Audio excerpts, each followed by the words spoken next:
அடுத்து ஒரு important topic inflation. இது விலைவாசி உயர்வு அப்படின்னு நம்ம சொல்லுவோம். ஒரு சேவை மேலேயோ, இல்ல பொருள் மேலேயோ தொடர்ச்சியா விலை உயர்வு அப்படின்றது நடந்துட்டுருக்கும்.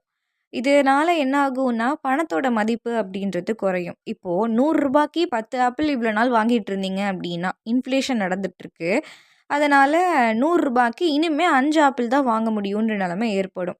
இது எதனால அப்டின்னா, டிமாண்ட் ஒரு பொருள் மேல அதிகரிக்கிறதுனால, இல்ல அதுக்கான சப்ளை அப்படின்றது குறையறதுனால ஏற்படும். இது போக மணி சப்ளை அதாவது பணப்புழக்கம் அப்படின்றது அதிகமாறதுனால கூட இந்த இன்ஃப்ளேஷன் அப்படின்றது நடக்கலாம். ஒரு விஷயத்த நம்ம தெளிவா புரிஞ்சுக்கணும். இன்ஃப்ளேஷன் அப்படின்றது ஒரு எக்கனாமில எப்பயுமே இருந்துகிட்டு இருக்கும். அத நம்ம கண்ட்ரோல்ல வச்சுக்க வேண்டியது அவசியம். இதனால என்ன ஆகும் கண்டிப்பா, பணத்தோட மதிப்பு அப்படின்றதும் குறையும். லிவிங் ஸ்டாண்டர்ட் டிஸ்டர்ப் ஆகும். அதாவது ஒரு பொருள் நமக்கு ரொம்ப எசென்ஷியலா தேவைப்படுற பொருள் இருக்கும். அத வச்சு தான் நம்ம வாழ்வாதாரத்தை நடத்திட்டு இருப்போம். அதுல வந்து டிஸ்டர்பன்ஸ் அப்படின்றது ஏற்படும். காஸ்ட் ஆஃப் லிவிங்ன்றது குறையும். சேவிங்ஸ்ன்னு நம்ம ஏதாவது வச்சிருந்தோம் அப்படின்னா, பண மதிப்பு குறையறதுனால, அதோட மதிப்பு குறையும். அந்த பொருள வச்சு அந்த விலைக்கு நம்ம இத வாங்கலான்னு பிளான் பண்ணியிருப்போம். அத வந்து இன்னைக்கு இப்ப பண்ண முடியாத சூழ்நிலை ஏற்படும். ரிச்ன்னு சொல்லக்கூடிய பணக்காரர்கள் பணக்காரர்களாவே ஆகிட்டுருப்பாங்க. ஏழைகள் ஏழைகளாவே ஆகிட்டுருப்பாங்க. இந்த நிலை அப்படின்றது இன்ஃப்ளேஷன் பெர்சிஸ்டன்ட்டா இருக்கும்போது நடக்கும். இந்த விலை உயர்வு ஸ்பீட பொறுத்து ஒரு 4 டிஃபரெண்ட் கேட்டகரியா வந்து பிரிக்கிறாங்க. ஃபர்ஸ்ட்டு வந்து க்ரீப்பிங் அப்படின்னு சொல்றாங்க.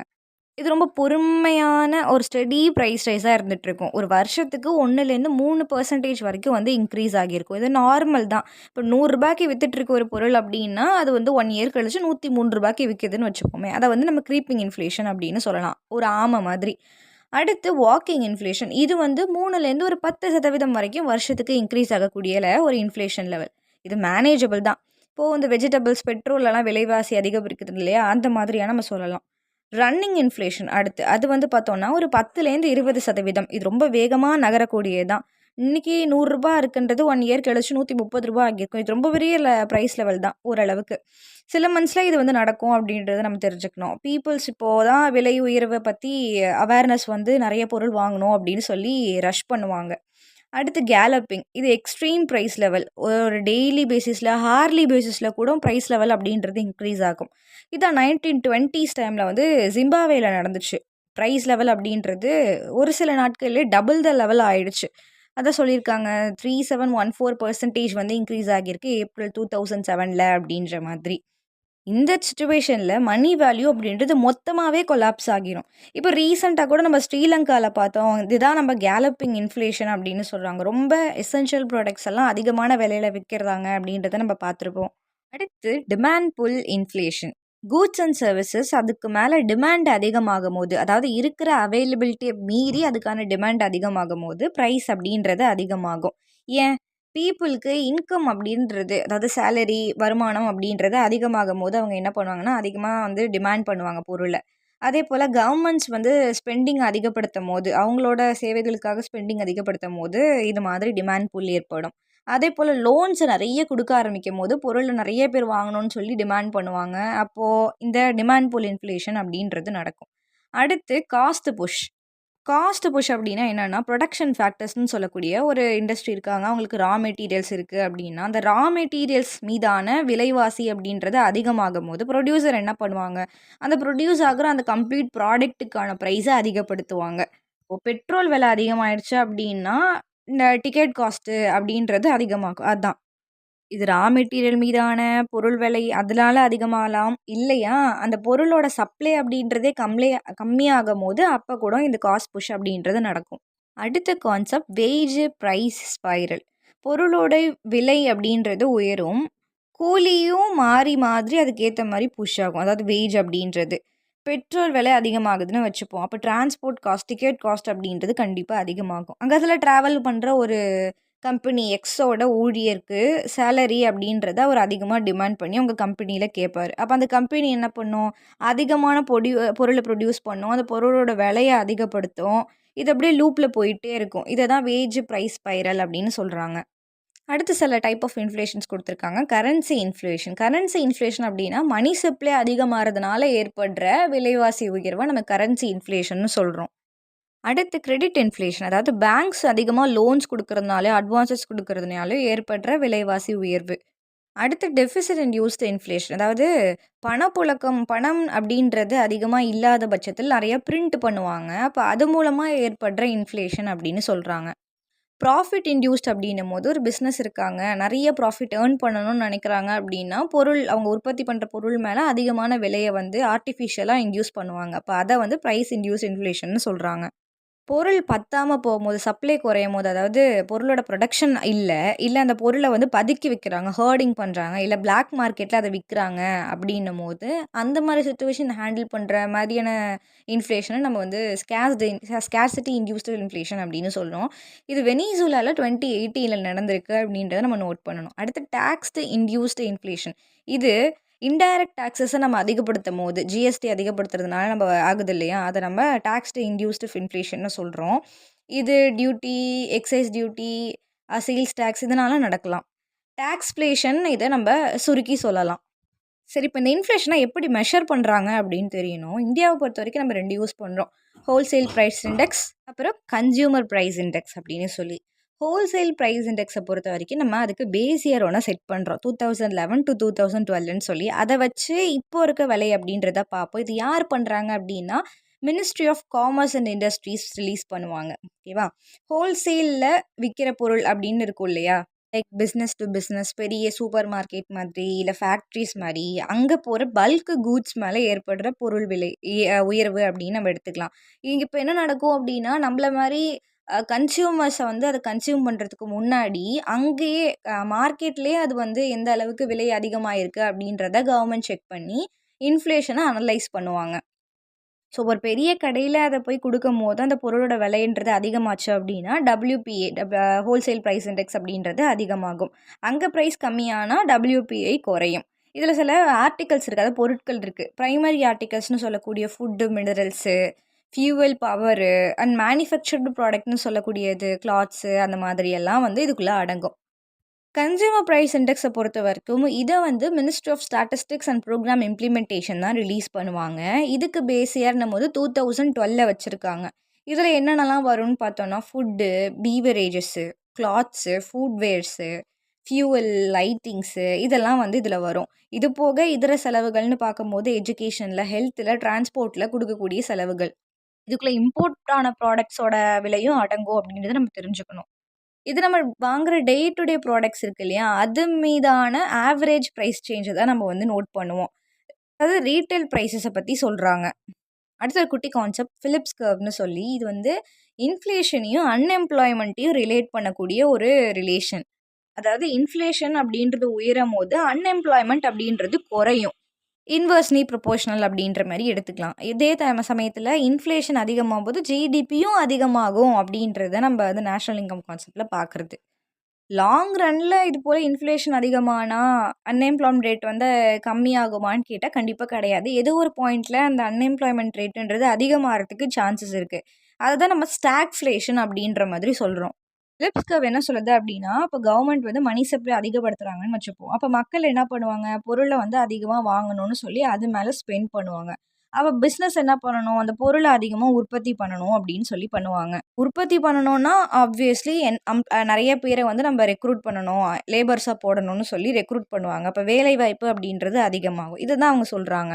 இது போக சில இன்ஃப்ளேஷன் டெர்ம்ஸ் இருக்கு. ஸ்கியூஃப்ளேஷன் ஒண்ணு இருக்கு. அது வந்து அன்ஈவன் இன்ஃப்ளேஷன்னு சொல்லலாம். இப்போ பொருள் விலை உயர்வு அப்படின்றது எல்லா பொருள் மேலயும் உயர்வு அப்படின்றது நடக்காது. எது ரொம்ப எசென்ஷியலோ அது மேல பொருள் விலை உயர்வுன்றது அதிகமாகலாம். ஆர் இப்ப அது டிமாண்ட்ல இல்ல அப்படின்ற பொருள் மேல கம்மியாகலாம். இல்ல அது அப்படியே மெயின்டெயின் ஆயிட்டு இருக்கலாம். இத வந்து அன்ஈவன் இன்ஃப்ளேஷன் அப்படின்ற மாரி சொல்றோம். இது அதிகமா பார்த்தோம்னா வெஜிடபிள், பெட்ரோல் மாரியான முக்கிய பொருள் மேல அதிகமாகும்.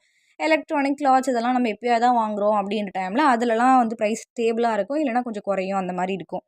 ஸோ பொருள் பற்றாக்குறையினால, இல்ல அந்த பொருளுக்கான டிமாண்ட் குறையறதுனால, இல்ல அதிகமாகறதுனால, இல்ல செக்டார் ஸ்பெசிஃபிக்கா ஏதாவது ப்ராப்ளம் ஏற்படும்போது இந்த மாரியான ஸ்க்ளூஃப்ளேஷன நம்ம பார்க்க முடியும்.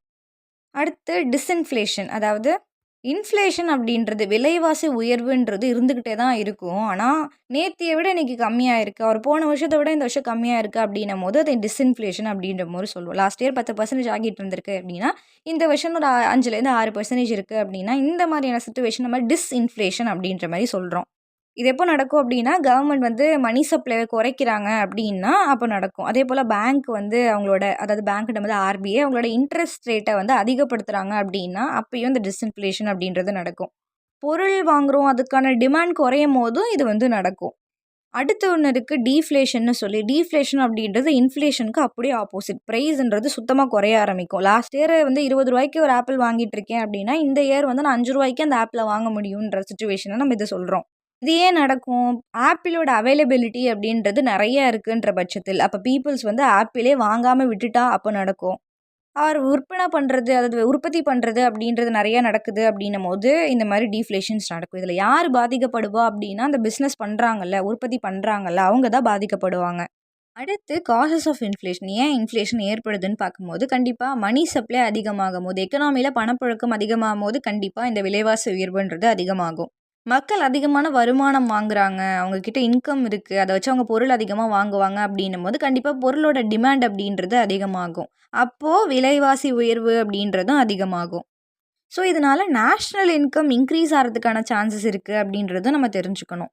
கவர்மெண்ட் அவங்களோட பப்ளிக் எக்ஸ்பெண்டிச்சர்ஸ அதிகப்படுத்தும்போது, அதாவது டெவலப்மெண்ட் ப்ராஜெக்ட்ஸ் பண்றாங்க, சோஷியல் வெல்ஃபேர் புரோகிராம்ஸ் பண்றாங்க அப்டின்னா, அப்ப அதுக்கு வந்து பணம் வந்து போடணும். புழக்கத்துல ஏற்படும். அப்போ வந்து விலைவாசி உயர்வு அப்டின்றது ஆப்வியஸ்லி நடக்கும். அதேபோல கவர்மெண்ட் அதாவது டிமாண்ட் வந்து அதிகமாகும்போது, ஒரு எக்கனாமில பொருளோட இல்ல சேவையோட மேல டிமாண்ட் அதிகமாகும்போது, கண்டிப்பா அதோட விலை அப்படின்றதும் அதிகமாகும்.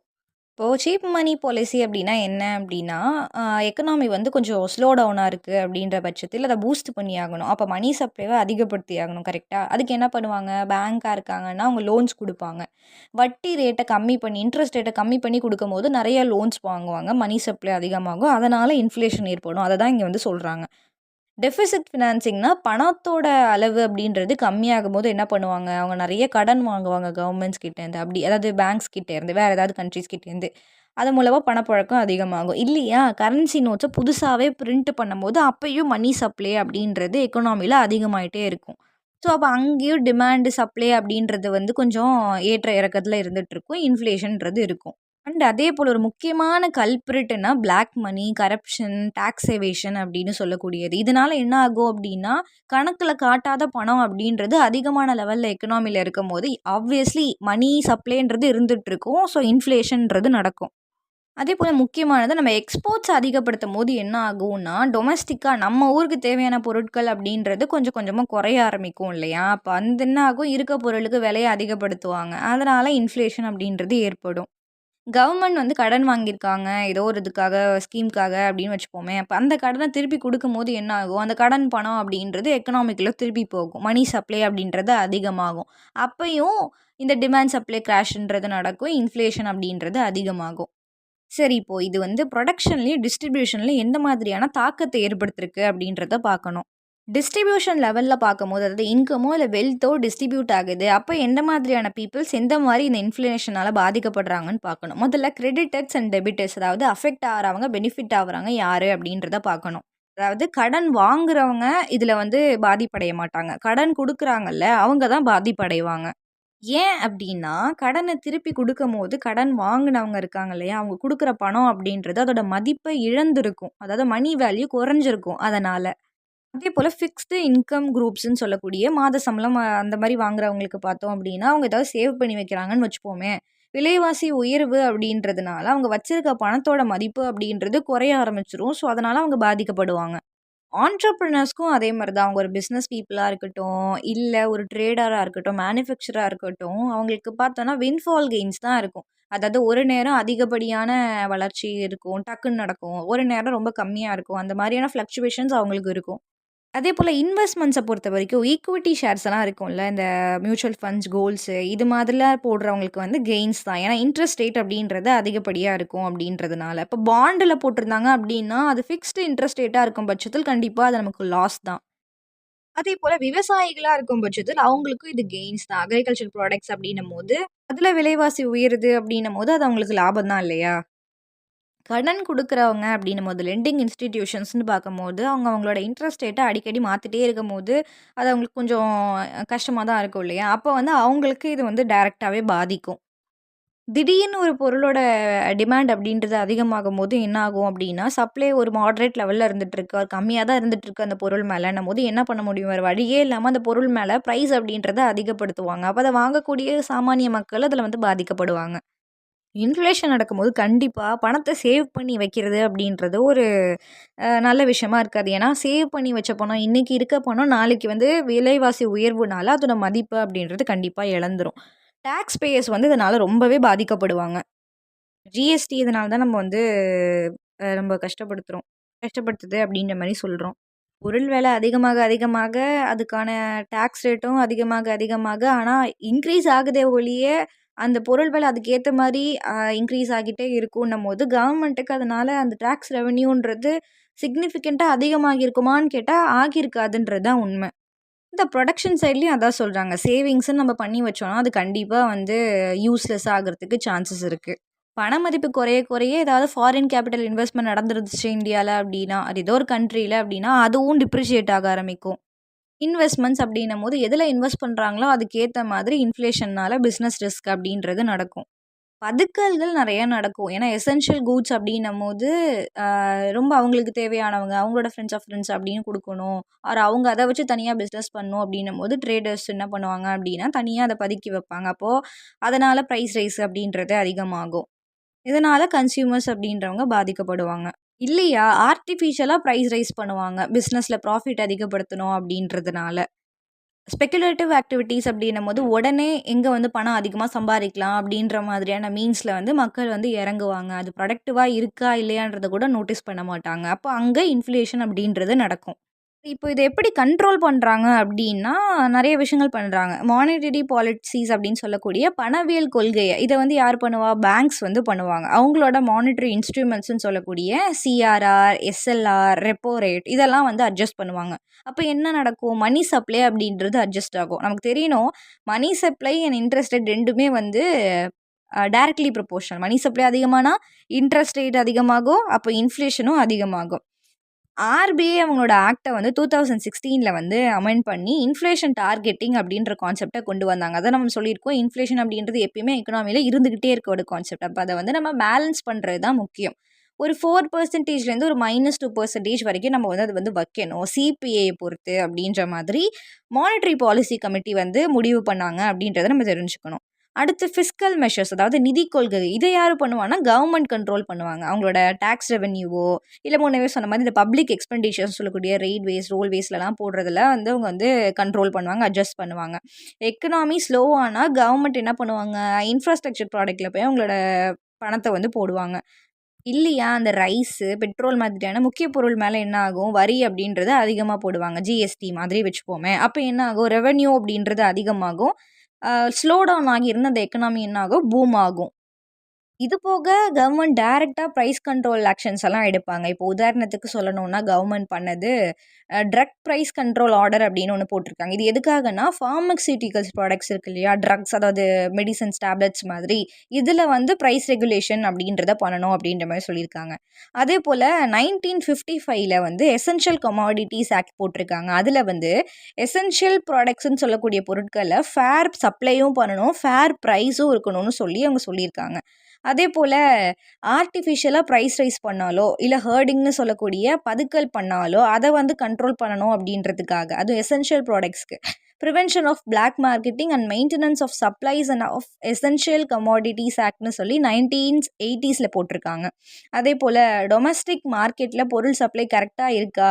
எக்ஸ்போர்ட்ட கண்ட்ரோல் பண்ணி ஆகணும். கண்டிப்பா அதுக்கு பண்ணணும் இல்லையா? அப்ப அத எப்படி பண்ணலாம் அப்படின்னும்போது, மினிமம் எக்ஸ்போர்ட் பிரைஸ் அப்படின்றத வந்து ஒரு டிட்டர்மைன் பண்ணி வைக்கிறாங்க. அதுக்கேத்த மாரி தான் எக்ஸ்போர்ட் பண்ணணும். அப்பதான் டொமஸ்டிக் மார்க்கெட்ல சப்ளைன்றது இருக்கும். இன்ஃப்ளேஷன் அப்படின்றத நம்ம கண்ட்ரோல்ல வைக்க முடியும். லாஸ்ட்டா ட்ரேட் சைக்கிள் அப்படின்றது. இது நம்ம வந்து எக்கனாமியோட ஹார்ட் பீட் அப்படின்னு சொல்லலாம். அதாவது பிசினஸ் இருக்கு அப்படின்னா, அதோட வளர்ச்சி அப்படின்றது அப்ஸ் அண்ட் டவுன்ஸ்ல தான் இருந்துட்டு இருக்கும் எப்பவுமே. திடீர்னு க்ரோ ஆகும், திடீர்னு ஸ்லோ ஆகும், திடீர்னு மொத்தமாவே டவுன் ஆயிடும். அப்புறம் கொஞ்சம் கொஞ்சமா ரிவைவ் ஆகும். இதுதான் நம்ம ட்ரேட் சைக்கிள் அப்படின்ற மாரி சொல்லுவோம். பிசினஸோட தன்மைய பொறுத்து, பொருள் விலை, இல்லன்னா எம்ப்ளாய்மென்ட் ஜெனரேஷன பொறுத்து, மக்களோட ஸ்பெண்டிங் பொருள் மேல அவங்க போடுற பணத்த பொறுத்து, இது வந்து மாறிக்கிட்டே இருக்கும்.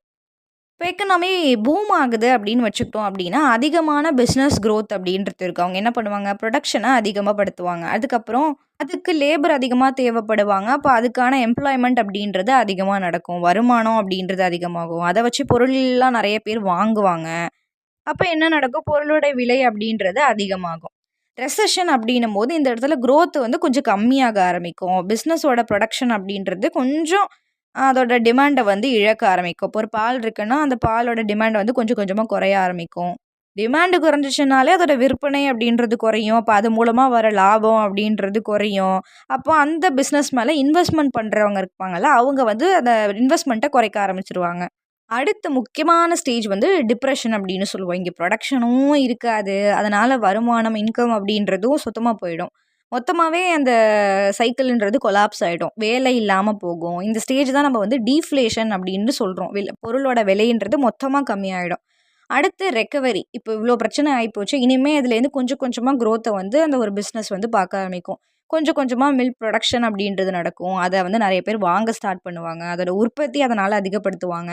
அப்ப அதுக்காக கொஞ்சம் கொஞ்சமா வேலைவாய்ப்ப வந்து அதிகப்படுத்துவாங்க. இத வந்து புதுமலர்ச்சி அப்படின்ற மாரி நம்ம சொல்லலாம்.